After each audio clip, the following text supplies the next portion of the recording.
Yang pertama tajuk dia untuk menghasilkan satu-satu jahitan pakaian kita perlukan langkah-langkah berikut. Nah, ni kita kena tahulah langkah-langkah dia ni. Sebab tu kata cara mengukur ni bukan kata kalau bak pergi ukur pelanggan kita ni, tapi kita sebagai nak jadi tukang jahit ni kita kena tahulah teknik-teknik titik. Pertama kita kena kenal pelanggan. Jadi sebelum kita nak buat ukuran, kita nak berjahit baju orang, kita kena kenal pelanggan kita. Orang mari jahit baju kita. Walaupun orang tu sama, mu berat 65, hok ni berat 65, tapi dia berbeza. Dia berbeza dari segi tubuh badan dia, dari segi keadaan bahu. Semua berbeza lah. Walaupun kita kata kita pakai size S, dia pakai size S, tapi bila kita pakai apa tangan kita labuh, tangan dia okey. Itulah kita kena kenal pelanggan. Pelanggan ni orang kata kita nak kalau tukang jahit, kita jangan kita kata kalau orang mari ukuran tu mari baju. Buatlah baju ni kita bertekuk. Tu tidak bukan tukang jahit dah. Kita nak betul-betul kita tukang jahit ni daripada pelanggan kita kenal. Orang nak jahit baju, orang mari tu kita boleh bayar tu. Tubuh dia gini. Dada dia gini. Bahu ke pinggir dia lagu mana lah. Jadi berbeza dah. Ada kita kena mahir hak tu. Mana kenal pelanggan. Lepas tu bila kita tahu dah dia tu pelanggan nak mai jahit baju dengan kita kena tahu mengambil ukuran. Dalam seorang manusia tu, dia tu hebui di berbagai-bagai cara tubuh orang dia. Tapi kita kena tahu ambil ukuran. Contohnya bahu dia berapa. Apa ni? Labuh lengan dia berapa. Ada setengah orang bahu, orang tubuh besar, dia bahu kecil. Bila saya besar dia akan jatuh. Lengan ni. Contohnya baju lah ni orang buat baju ke apa? Baju ni lengan pah tu tak? Dia lengan tu sebenarnya kita kena pendek daripada lengan biasa. Di bahu baik biasa. Contohnya kalau bahu kita 14, kita kena buat 13 aja. Baru dia nampak comel, tegak. Tu bermaknanya kita kena tahu cara ambil ukuran lah tu. Tu dalam teknik cara mengambil ukuran. Bukan kata ambil tali eci kak. Bang tok sini tu. Pas cara kita nak mengukur pula apa dia bahan-bahan kita nak guna masa cara mengukur. Ni kat ni tak masuk lagi cara mengukur tapi nak mengenal pelanggan kita, nak tahu cara mengambil ukuran. Okey. Bila kita tahu mengambil ukuran, kita kena tahu pula jenis-jenis fabric, jenis-jenis kain hok pelanggan kita buat mari. Jangan kata orang mari buh dalam plastik, orang mari, tak apalah tinggallah. Mengukur demo ada dah. Kita tak tahu kain gapo dia buat mari, fabric tu jenis gapo. Kadang-kadang sesuai kau dengan jenis hok baju dia nak jahit tu. Contohnya dia mari kain songket. Tiba-tiba buat jubah. Yalah kalau kita kata kalau kita ubah suai tu jadi tapi orang kata apa ni benda hok asasnya tak sesuai lah. Kalau baju kebaya ni, baju songket ni, baju kebaya, baju kurung, ni baju jubah. Tapi disebabkan kita tak tengok pun kain. Kita royak okey beres pasal apa lagi kejadian tu mana boleh baju buat jubah gini. Memakai masa dah. Pas kalau pelanggan tu jenis nak pakai cepat jadi masalah. Kadang-kadang pelanggan nak pakai malam ni kita bagi baru putih. Jadi bermasalah tu kerana kesilapan kita tak turut ni cara-cara kita nak jadi sebagai tukang jahit. Jangan ingat jadi tukang jahit ni kan. Aku pandai dah kirim mesej jahit okey beres. Dia banyak sangat-sangat ni bagi terperinci bagi tu bagi. Kalau awak nak berhabis 7 modul ni kan, kalau buku lok 900 kau tu tak cukup nota. Sebenarnya banyak sangat. Sebab tu kalau kita tengok buku-buku kedai dia, kadang-kadang kita pening tu. Ni cara tu, ni cara ni, ni cara tu. Tapi sebenarnya tu tidak menolong. Sebenarnya kita kena tahu dulu apa hak dia nak. Apa ke hak kita tu kejahit perlu kita buat mula-mula. Okey, bila kita dah tahu dah fabric tu jenis kain contohnya cukup kedok dengan tubuh dia. Kebanyakan masalah lah ni bukan masalah muka lain, masalah tak cukup kain tubuh tu.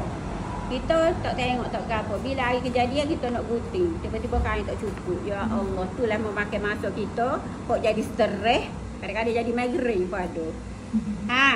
Kau contohnya kalau kita kata kok Jo nak jahit dengan kita tu tidak duduk dekat muka kita. Tak sakit kepala. Dia sakit kepala dah. Allah aku baju apa lah buat rana ni. Tak faham ni pusing kat tu. Hello kat ni buat agu mana. Kat ni kata tak tahu, kat ni pun tak tengok. Ketika tidak, biar dulu. Maksud apa? Makan nasi, minum air. Biar tinggal dulu. Sepatutnya kita satu jahit teh, 2 je contoh satu pasal. Berapa dah rugi masa kita?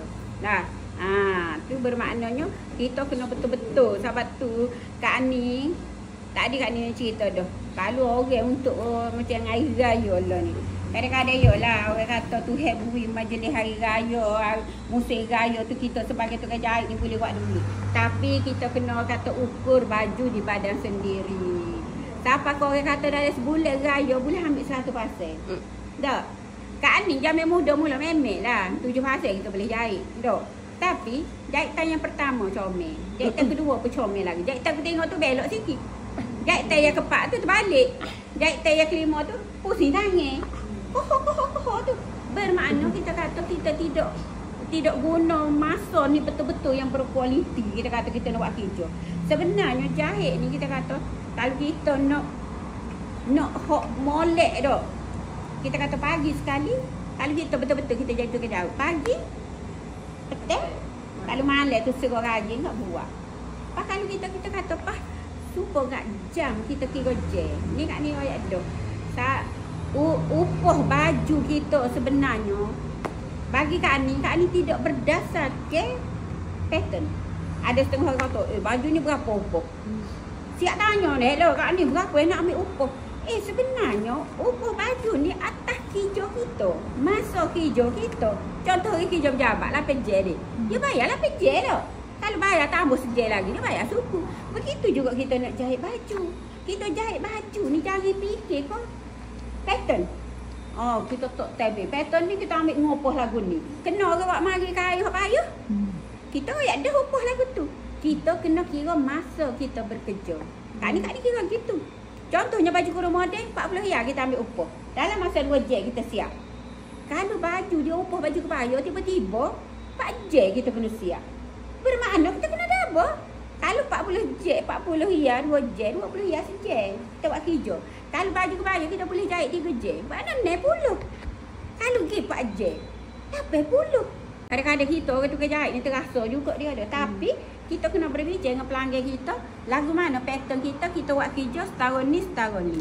Kita sebagai tukang jahit ni sebenarnya Kak ni royak kita lah orang kata perunding image dia. Kita lah kita kata cara ekonomi kita, cara kita bagi masa kerja kita biar betul berkualiti. Jadi takat hari ni supaya kalau orang kata jahit manik ke, jahit sulet ke, gitu juga. Kan itu masa kita bekerja. Tapi janganlah kita kerja patutnya sudah 2 jam. Kita buat 3, kita duduk buah dulu, kita minum air dulu. Tu tak baik pula. Contohnya kalau kita kerja 8 jam sehari dah, 2 pasal, 80 riyal. Kita boleh baju kurung model biasa tu. Dah lah, sekarang kita makan gaji orang pula betul ke tak? Ni Kak Ni nak buat kerja, Kak Ni buat kerja sungguh. Kak Ni main atas mesin memang Kak Ni target. Kak Ni letak je telefon depan tu, kita start berapa? 9.30. Jap. Aku sudah pukul 11. Berapa je? Itulah. Upah Kak Ni. Upah Kak Ni duduk jahit sejadah, minit jadah berapa. Sebab Kak Nah dia tahu dah. Kak Nah pelajar kan. Dia jahit big. Kak Ni, dia kata dia jahit 4 butir. Sejak siap. Kita wigo 4 riyal sebutir. Big biasa, big kecil dia. 4 riyal, 8 riyal, 16 riyal. 16 riyal. Dia dalam masa sejak. Kalau dia jahit baju kurung model, sudahlah kata 2 jam. 16 riyal, 32 riyal dah. Tolok modal dia beli tu, untung dia 32 riyal. Sama jahit baju pun 32 riyal, jahit big kat 2 jam pun 32 riyal. Tu cara kalau kita nak ambil upah. Jangan tu kejahit. Tak kita tak boleh nilai kita jahit. Masa gitu. Itulah kata benda kita kerja ni orang kata ada sistem. Tu cara kita nak buat kerja. Okey, bila kita tahu cara kain lagu mana lembek lembut dengan jarum sesuai dengan lagu mana ke jarum Kak ni ajar dah. Contoh dia main kain lekra. Okey, kain lekra ni aku kena sediakan jarum lah. Jarum lekra Kak ni kata ada B di ujung. Kalau mesin palete kena ada mah. Maknanya kita kata kita sedia. Ada sebenarnya kain lekra ni benar pun dia kena turut cara dia. Tapi okeylah tak ada apa. Jadi sebelum kita nak jahit tu dengan kain dia buat mari bak letak tu kita tengok dah ni. Tu kita atur kerja masa kita tidak orang kata buat masa kosong saja. Dan kita bajet esok aku nak jahit baju ni. Aku nak siap masa ni. Lainlah kalau kita ni ada orang kata musakoh duk tengah buat kerja ni ada waktu tu lain pula cerita ke pas pula tak okey kita terjahit sama-sama kita tak boleh bajet masa. Okey, baju kurang modern boleh automatik 40 ya. Maknanya kita tahu dah kerja kita macam mana. Okey. Lepas tu bila kita tahu cara fabric, barulah kita kena buat cara mula tadi kita ambil dah ukuran pelanggan kita. Kita kena buat pengkiraan ukuran. Dia wajib kena buat pengkiraan ukuran. Jangan kata ambil ukuran kalau bahu 15. Nak waktu baju 15 berapa. Sebelum kita membuat pola, kita kena buat pengkiraan siap-siap. Tu kat ni akan bunyi. Bahu bagi berapa, dada bagi berapa, tambah kelonggaran berapa. Okey, masa kita nak memotong, kita buat pola, kita nak kira. Kita buat kira-kira siap. Sebab di dalam ni ada ni pengkiraan ni gapo-gapo ni. Bahu kena bagi berapa-berapa. Kira lengkap dekat ni buat dalam ni. Okey. Hak ni bukan dalam buku ni. Hak ni nota kat ni sendiri-sendiri. Ni dah cara kat ni nak buat lagu mana benda ni akan jadi mudah-mudah. Okey. Bila kita buat pengkiraan ukuran dan ukuran nasa ada, barulah kita boleh membuat pola, menderah pola. Menderah pola tu alat-alat dia tu kena ada lah. Dia ni kertas, pensel pun kat ni royak mal dalam guru kena cukup. Buat pola tu masa ni lah dia kita kata kena sikit bagi kita. Pola ni memang dia main peranan. Sebab tu pola ni kata siapa boleh orang boleh jual siapa 20 hia 30 hia satu pola. Boleh buat duit sebenar. Sebab ni kata ke pelajar tadi pun. Kak ni kata kalau awak boleh buat pola ni awak buat je. Jual lah, carilah duit. Jangan kata kak ni boleh ke dok ni. Dia je mengajar kita ni. Tak ada masalah. Sebabnya kita tengok pola-pola di pasar ke dok. Lo ni kadang-kadang tu benda tu mudah bagi kita dok. Dia besar ya, besar. Sedangkan sebenarnya saiz kita ni tidak sama. Pada kita beli saiz baju ni S okey. Beli baju ni S tak okey. Bermakna pola tu dia hanya lakaran dia. Dia tidak mengukur ukuran yang betul. Jadi hari ni kita tahu dah cara mengukur, cara pengkiraan, cara buat pola. Itulah akan jadi pola yang terbaik. Tadi pelajar kita ada pernah dia beli pola. Tapi tak boleh buat gapo. Ada video dia. Bukan kat ni nak konde orang buat pola. Tapi cara dah kita boleh tahu dah cara kita buat pola. Kita buat sendiri. Menghasilkan sendiri. Lepas kita mau buat pola tu comel moteng gapo dan kat dia nak oyak. Setiap pola bila nak menggunting baju kena gosok. Kadang-kadang pelajar pelik gosok pola. Memang kat ni gosok. Sebabnya dari pola telah menghasilkan baju kita. Kalau pola kita lari seci, baju kita pun lari seci. Kalau pola kita keduk, kita pergi letak juga tu tak kat nak luruk dah. Dia tak turun dah. Tiba-tiba lari setengah heci. Setengah heci lari baju kita. Sebab kita tak turun tu. Sebab tu kita kena gosok kemas. Sebenarnya kat ni penting pola lagi daripada kain. Kain tu kita letak aja rutin pola nak menghasilkan leher sebesar mana wetiak betul. Sebab tu kat ni royak bila kat ni nak mengukur, nak buat pola minta pelajar tu. Minta pelajar betul-betul fresh otak tak semari duk tak tahu kok mana duk kaluk ngari kok anak nak mari. Sebab tu kat ni buka peluang deh. Buka peluang bila nak buat bermula pola. Kalau ya ada hari ni kita lorak kat ni okey tak ada masalah. Kalau kita tak boleh pergi lagi hari ni gini. Kalau hak pelajar tak mari tu kan. Tak tahulah. Kat ni tak reti dah nak ulat benda. Tak reti dah. Sebab tu kita kata ambil lah peluang masa kat ni buat pengukuran dan pola. Lepas tu bila menderah pola kita menggunting. Menggunting tu kena turut betul-betul dengan cara kat ni tulis. Kalau basi kat ni kata seci lah. Kadang-kadang bila kat ni kata seci dia pergi buat seci setengah. Kat ni tanya apa jadi setengah nak basi lah takut kain jadi ketak. Kita bermakna orang kata usik diri sendiri. Benda betul tu. Kita gubah. Kalau setengah heci lah ini setengah heci besar gabing. Benda kita ukur boleh dah. Jadi was-was. Kak ni kata di lengan jangan sampai setengah heci ni basi lengan tak comel. Kalau basi besar dia akan keduk tangan. Ya kita buat setengah heci. Mungkin mesin keling ke makan kain ke macam-macam. Orang kata benda apa ni usik kita diri. Tak silah lagu tu buat yang tepat-tepat. Kalau ke esok kat ni royak pola dengan kalah pensel kok mata besar dia tak sih. Dia nak kecil tu kalau dia pola ni buat pen kok apa? Pen mata pecek tu sebab dia halus. Dia kena guna pensel pecek.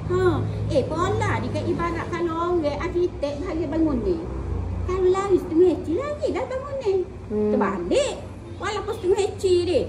Baju pula betul lah. Dia pola dia tak usah dengan apa ni. pensel hok besar tu jadi besar. Pak kita belas besar dia tu besar sini besar ini besar situ. Besar. Tak ada ni kecil. Tu kita kena mahir betul dalam pola. Lepas tu menggunting tu alat-alat menggunting pola tu kat Ninok lah. Dengan gunting kertas, alat-alat itu tu. Lepas tu bila kita menggunting barulah kita susun atur pola. Susun atur ni nak atur atas kain tu lah. Misalnya kita kata kain bercorak kita nak tok alik mana. Kain jalur kita nak tok mana. Sebenarnya pola kalau comel kita buat dengan plastik. Plastik kerah tu, alas meja tu kan. Tapi kos dia mahal. Dah banyaklah kena beli. Sebabnya bila kita letak plastik atas kain dia nampak. Corak kan. Kalau kita kata contoh ni kita nak tok bunga ni di sini. Jadi kalau kita letak plastik tu kita boleh bayar dah baju kita. Kalau kertas ni tutup lah kan. Sebabnya pola ni baju. Dia tak ada. Misalnya letak pola, kita nak letak bunga sini, tiba-tiba tubik-tubik peropak duduk alik ni. Kalau kita letak situ lah. Tu kalau masuk kalau mau buat pola ni, kalau letak kain atas fabrik tu, bolehlah kita menilai. Mana suatu pola jadi susun letak mana di tangan mana.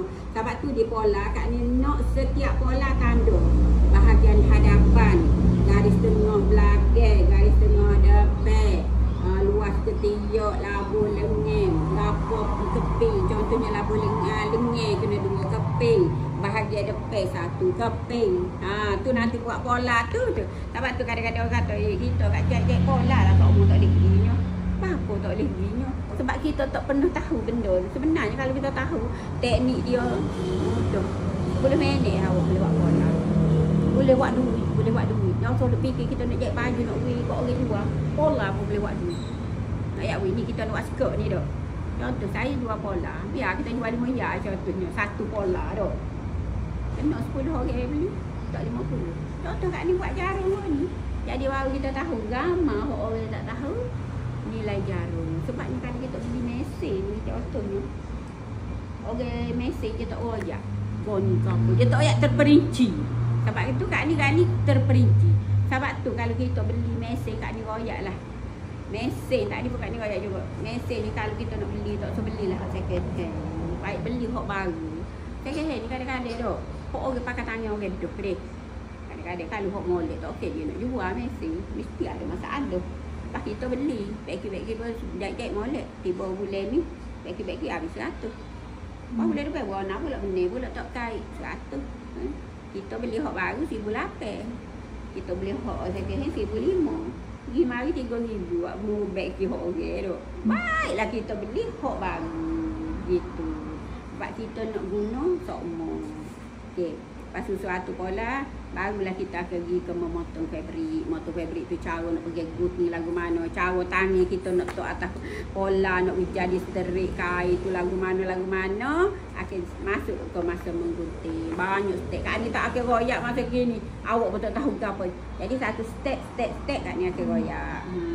Lepas tu barulah kita kata mengemas tu akan pergi ke dalam jahitan. Lo ni hanya setakat menggunting fabrik dah. Jadi lo ni hok kat ni royak tu cara mengambil ukuran. Jadi insya-Allah esok kat ni tak ada, lusa tu kat ni akan tunjuklah cara ukur ni kita nak ambil lagu mana. Hak pertama baru kena pelanggan kita kena ada. Mana yang kedua tahu mengambil ukuran. Hak tu tak pergi lagi ke teknik fabrik kena fabrik ke apa dah. Lasa tu kat ni tunjuk ukuran. Nak labu mana tangan bengkok ni untuk kaf lagu mana, bahu bahu ke pinggang kanak-kanak kita nak ambil dia cara lagu mana dia nyenggeng ke apa tu teknik ikhlas tu. Gitu. Hanya hot tu ya. Okey.